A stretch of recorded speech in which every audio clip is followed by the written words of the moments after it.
Is it done this time? And just for the record, we've read your extensive presentation. We've read it, so you got 10 minutes to summarize your presentation to us. Yes, Thank you. yes, I appreciate that. Okay, well, first of all, thank you very much for allowing me to be here. However, I don't really see how this is representative in that of the people who actually live around the GE-Hitachi plant. I don't see the families, the homeowners, their children. I would actually be very interested to hear their viewpoints as opposed to just professional government workers and professional activists. And that, so I see some legal liabilities here for you. And that, however, as you've invited environmental activists out, I'm from Guildwood and that in Scarborough Village. I've run the Parkcrest Tenants Association for 10 years and that to address social housing property standard issues, and that our family has actually gone way back actually to the Guild Inn. This is Regeneration, the Royal Commission on the Future of the Toronto Waterfront that was published in 1992, 91. My mother was actually approached when she was the secretary of the Guild Inn for the Bithoff Corporation. They had a 99-year lease, and that with the City of Toronto, and that to run the Guild Inn property, which is very beloved out there. The groundwater contamination from the Pickering power plant had actually spread 11 kilometers out there. John Bithoff, who runs the Sky Dome, very well known, he wanted out of his 99-year contract, so former Councillor Brian Ashton, whose name is in here along with John Bithoff, approached my mother to give depositions and that at City Hall, and that to get him out of the lease, and that which she did on the promise that the City of Toronto and that would step in and take over the property. Instead, what happened after she gave the depositions is that the city came in, shut down the property, and we were vilified in that for the next 20 years, and that on the groundwater contamination. And that because the residents out there are aware of it and that, but they don't want their property values to be lowered. The same with the residents in that in the Port Union Road area. It's very well known. And that, so in any case, so that's how I've continued and that with the environmental activism and that because of the issues that right now I'm also with the Scarborough Village Neighborhood Association Partnership. I've noticed that the Ontario, the Office of the Emergency Management and that for the City of Toronto doesn't seem to be here. This is their only Get Ready, Emergency Ready brochure that actually has one little paragraph in here. Nuclear power accidents. Toronto's neighbouring municipality of Pickering is home to the Pickering Nuclear Generation Station. Authorities will provide detailed instructions regarding what to do in the event of a nuclear accident. We don't have any pharmacies and that set up and that in Toronto at all, and that whenever there's an issue out there, the media always has that we're located the Pickering plant's located 35 kilometers away from the City of Toronto. It's actually 3.2 kilometers away from our boundary lines. And that, this is Durham's Are You Ready? There's no mention in here on nuclear.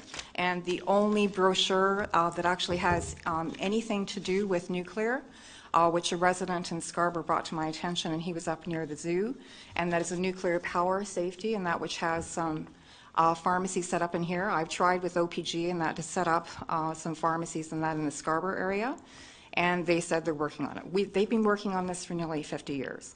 And that. So anyway, to get into my presentation here, first of all, actually I'm going to skip over to this one. I'm going to go to this one first.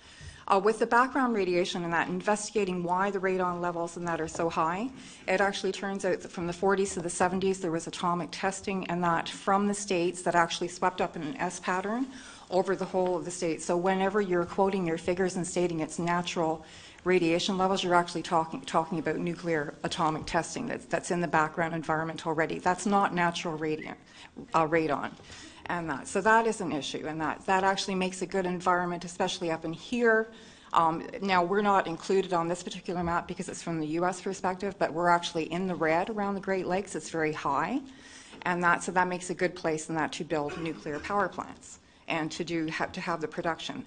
Number two, and that was Fukushima, which GE-Hitachi and Toshiba actually built that reactor right around the same time as the Pickering nuclear power plant, and that which is very archaic technology now. It was invented in the 1960s and that, along the Kennedy era and that, and also the Apollo space program, which, as everybody knows, is now in museums and that around the country, and that this is nuts and bolts. It's being put together. It's archaic, outdated nuclear technology, and that the CANDU reactors are you can't even peddle these to other countries except to third world countries. And that, and you know that, and also in that your plants right now and that actually are not even worth retrofitting, and that it would be too expensive. That's why you're not even going to do, change over the pellets and that to do it properly. And the fact that, I heard here today that somebody's even handling this reminds me of the radon girls who were told to lick their pencils and that to actually paint the dials and that tritium, and we all know what happened to the radon girls.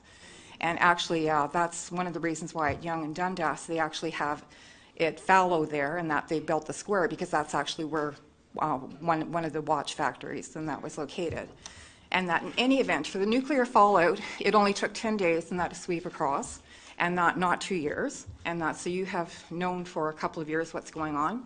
Other power plants have actually reported spikes all the way across. So that this means in that your levels are going to be spiking as well, and so this is a legal liability for you, and that any nuclear plant now, because the cancer deaths are going to be increasing, and that so it's just logical that you would want to actually relocate, and that use taxpayer funding if possible, and that because you are a public-private partnership, and that with the Crown, and that's the whole purpose of having these vehicles, and that to transfer public funding into the private sector, and that without the public knowledge, because most people don't realize that the Crown is actually allowed to run for-profit corporations as long as they don't use public monies. And that in any case, and that all along here, there's a 30 to 70% increase in that through different magazines, and environmental monitoring of species going down, and that because radiation always targets the reproductive glands, and that. Now we can see here with the GE-Hitachi, you're located on prime real estate downtown. Right now you can see your legal liabilities right here. Here's fire trucks that Google Maps captured. There's 3 in here. You can't see the other 2 there. Not a good sign if anything happens. You can see the condominiums that people have discussed. This is right around the corner, and that so it actually is an optimum time. However, in that this would actually be a brownfield, and that which normally the Crown leaves fallow for at least 20 years. And that now you've got the similar situation up in Peterborough, an even larger piece of land that's huge, right also in mixed residential.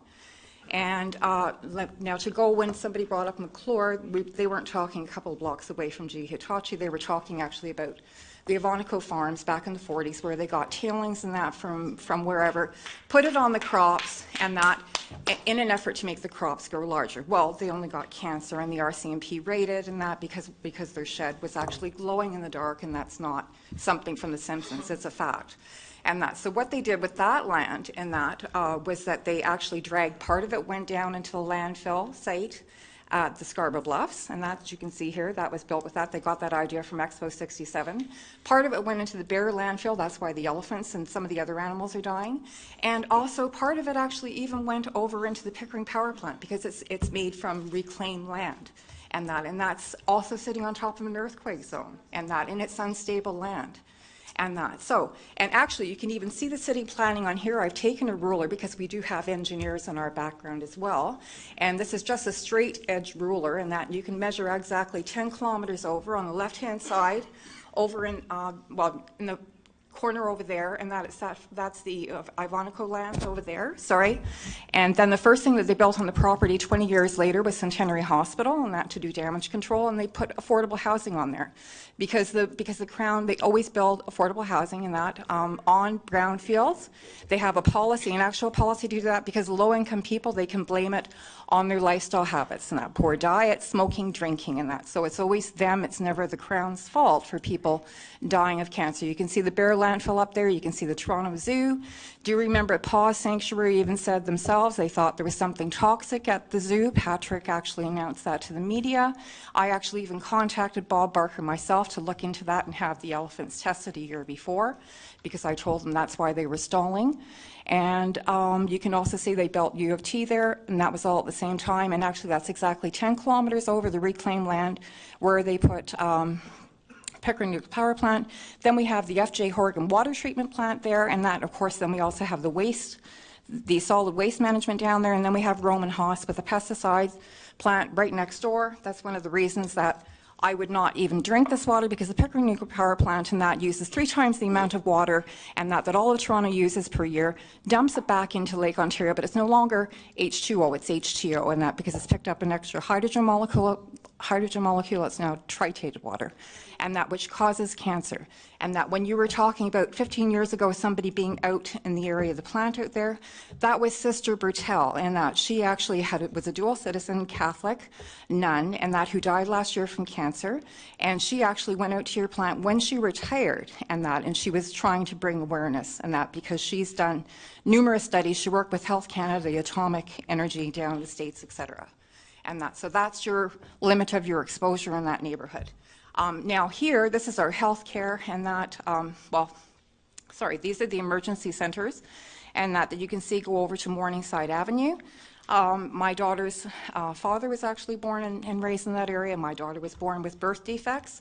My second cousin, and that who actually, after the 1974 loss of coolant episode at the Pickering Power Plant, which actually brought in building code in 1975, she was a poster child in that Katrina O'Neill, and that for Sick Kids Hospital. She died at the age of 7 of leukemia, and that, yes, and that.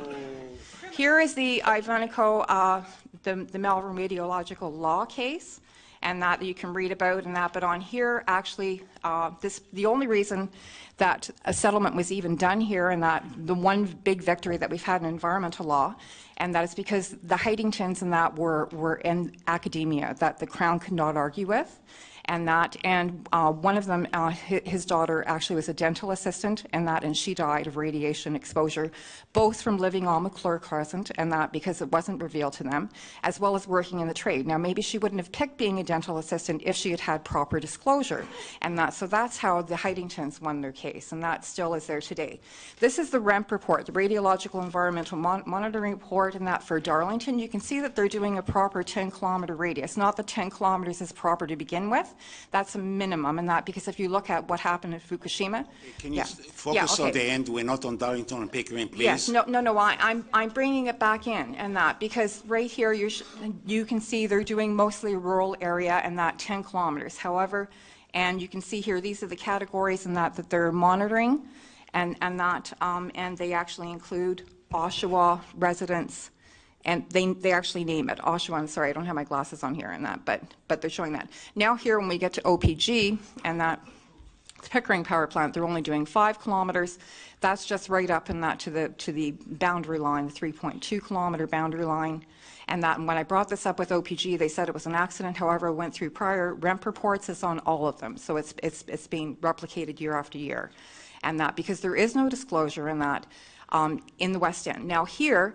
And that the reason that I am here, and that is because when we're talking about an incidence of 1 in 20,000 people or whatever it is, and that 3 out of 4 people in my immediate family have cancer from living 10 kilometers away, and that directly on the bluffs, and the reason for that is because when the radiological effluents and that from GE-Hitachi's rods and that are released into the air, they're not taking into account the Scarborough Bluffs, which is a massive geological feature, 300 feet high, that's world-renowned, and that actually acts as a chimney and draws it back in, and any engineer would know that fact. So all of the people living along bluffs right down to Fallingbrook and the beaches and that are actually being hit at ground level with the effluents and that. And every single family along there across all socioeconomic demographics and that are being hit with cancer, heart attacks, strokes, learning disabilities and that, thyroid disease and that, every single family.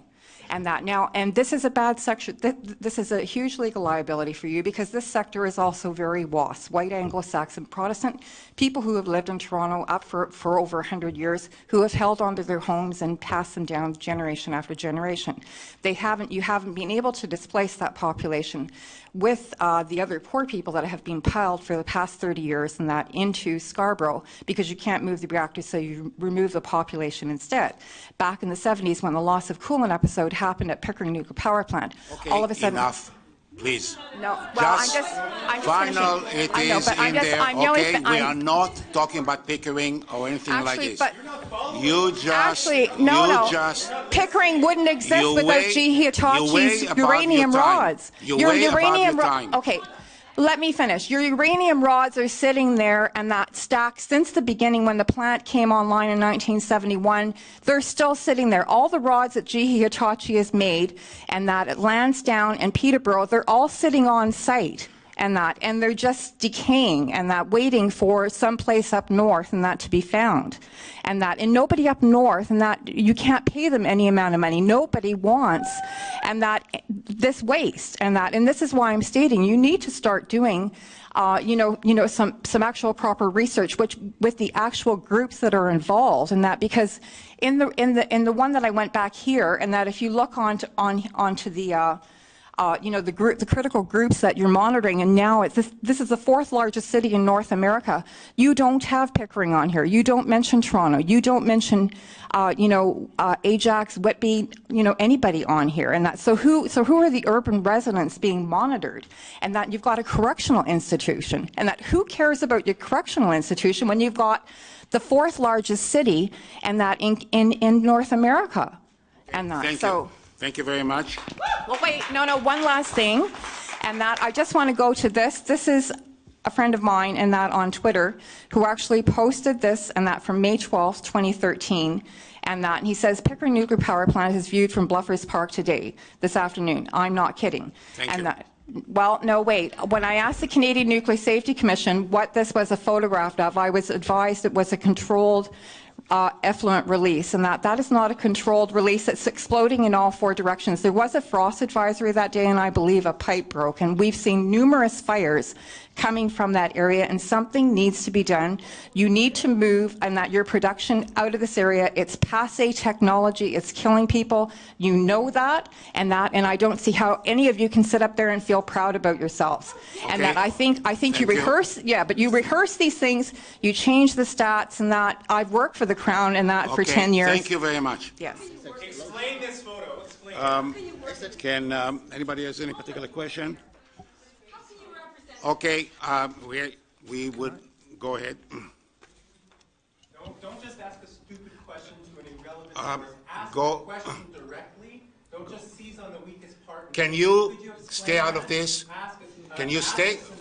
Go ahead and ask the question, please. Go ask the question. So in slides 4 and 21,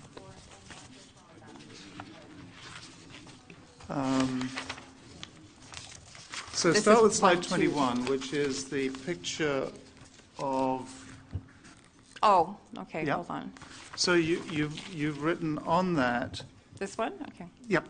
There's a high incidence of cancer, thyroid disease, and stroke running along the entire length of the Scarborough Bluffs. Correct.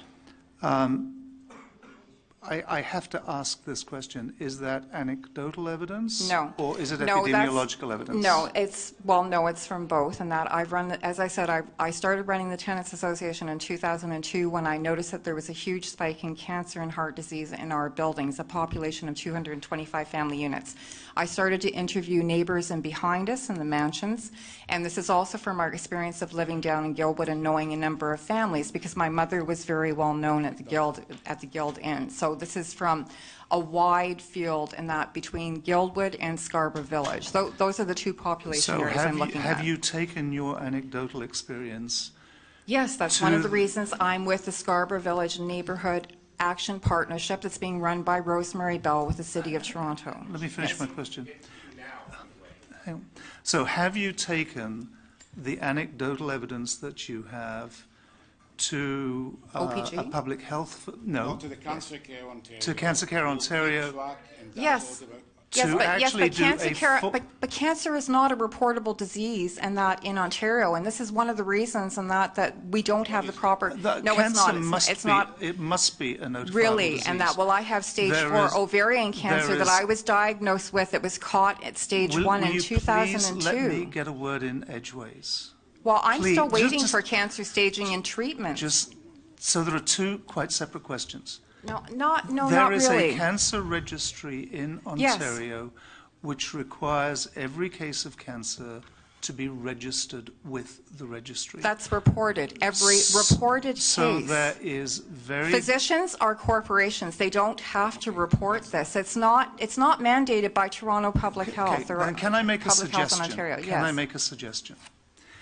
if you really believe you have good data to support your claim, your statement, that there is a high incidence of cancer running along this bluff, then go to Cancer Care Ontario and say, I believe that there is an issue, will you please investigate it for me? I actually have to, no, wait, no. Just Actually, excuse me, thank you, Zach, and that, thank you for support. I have brought this to the attention of everybody, and that a civil engineer would know that what I'm stating is actually fact, and that, no, with, you're talking about, we are 300 feet above the effluents. They cannot possibly go out, and that, like, right here, it's marked out here, is showing it going out and that towards the lake. It can't possibly do that and that because the bluffs serve as chimneys, bringing the effluents back. And that you can see that by the flight patterns of the birds. The more fundamental question is the investigation of what you're claiming is a cancer cluster in this area. That's the first element to, and you obviously have good data, you're obviously very passionate. Try taking a formal approach through Cancer Care Ontario. I actually have, and this is what I'm trying to state. When I have brought other sick building syndromes, even in our own buildings, for example, if I send out, get a civil engineer and environmental engineer, and we send out samples, and that we're getting back Stachybotrys, Penicillium, Cladosporium molds, and then we have public health out, they get back soot and dirt, and that there is a big disparity, and that particularly when crown liabilities are involved. I've made my suggestion because I think you have provided us with some evidence that you believe there is a cancer cluster. Well, actually, I have more than that. I have my Princess Margaret, which is now the Cancer Centre of Canada, and it's called the Princess Margaret Centre because, as far as I'm concerned, the GTA is the epicenter of cancer in that because of all of the power plants and the nuclear activities running through populous areas, and that which even Russia wouldn't do, and that with their nuclear industry, and that. So the bottom line is, but I have my records here from Princess Margaret proving I've been bounced out twice. Okay, listen. Thank you very much for your intervention. For my personalized health care. We got to move on. Thank you for your intervention. You're welcome. Go ahead. So so I see some legal liabilities here for you. And that, however, as you've invited environmental activists out, I'm from Guildwood and that in Scarborough Village. I've run the Parkcrest Tenants Association for 10 years and that to address social housing property standard issues, and that our family has actually gone way back actually to the Guild Inn. This is Regeneration, the Royal Commission on the Future of the Toronto Waterfront that was published in 1992-91. My mother was actually approached when she was the secretary of the Guild Inn for the Bitoff Corporation. They had a brochure that actually has one little paragraph in here. Nuclear power accidents. Toronto's neighbouring municipality of Pickering is home to the Pickering Nuclear Generating Station. Authorities will provide detailed instructions regarding what to do in the event of a nuclear accident. We don't have any pharmacies and that set up and that in Toronto at all, and that whenever there's an issue out there, the media always has that we're located the Pickering plant's located 35 kilometers away from the City of Toronto. It's actually 3.2 kilometers away from our boundary lines. And that, this is Durham's, Are You Ready? There's no mention in here on shut down the property, and we were vilified in that for the next 20 years, and that on the groundwater contamination. And that because the residents out there are aware of it and that, but they don't want their property values to be lowered. The same with the residents in that in the Port Union Road area. It's very well known. And that, so in any case, so that's how I've continued and that with the environmental activism and that because of the issues that right now I'm also with the Scarborough Village Neighbourhood Association Partnership. I've noticed that the Ontario, the Office of the Emergency Management and that for the City of Toronto doesn't seem to be here. This is their only get ready, emergency ready, a 9-year lease, and that with the City of Toronto and that to run the Guild Inn property, which is very beloved out there. The groundwater contamination from the Pickering power plant had actually spread 11 kilometers out there. John Bidoff, who runs the Sky Dome, very well known. He wanted out of his 99-year contract, so former Councillor Brian Ashton, whose name is in here along with John Bidoff, approached my mother to give depositions and that at City Hall and that to get him out of the lease and that which she did on the promise at the City of Toronto and that would step in and take over the property. Instead, what happened after she gave the depositions is that the city came in. Push the button. Is the button not done? And just for the record, we've read your extensive presentation. We've read it, so Well- you got 10 minutes to summarize your presentation to us. Thank you. Yes, I appreciate that. Okay, well, first of all, thank you very much for allowing me to be here. However, I don't really see how this is representative in that of the people who actually live around the GE-Hitachi plant. I don't see the families, the homeowners, their children. I would actually be very interested to hear their viewpoints as opposed to just professional government workers and professional activists.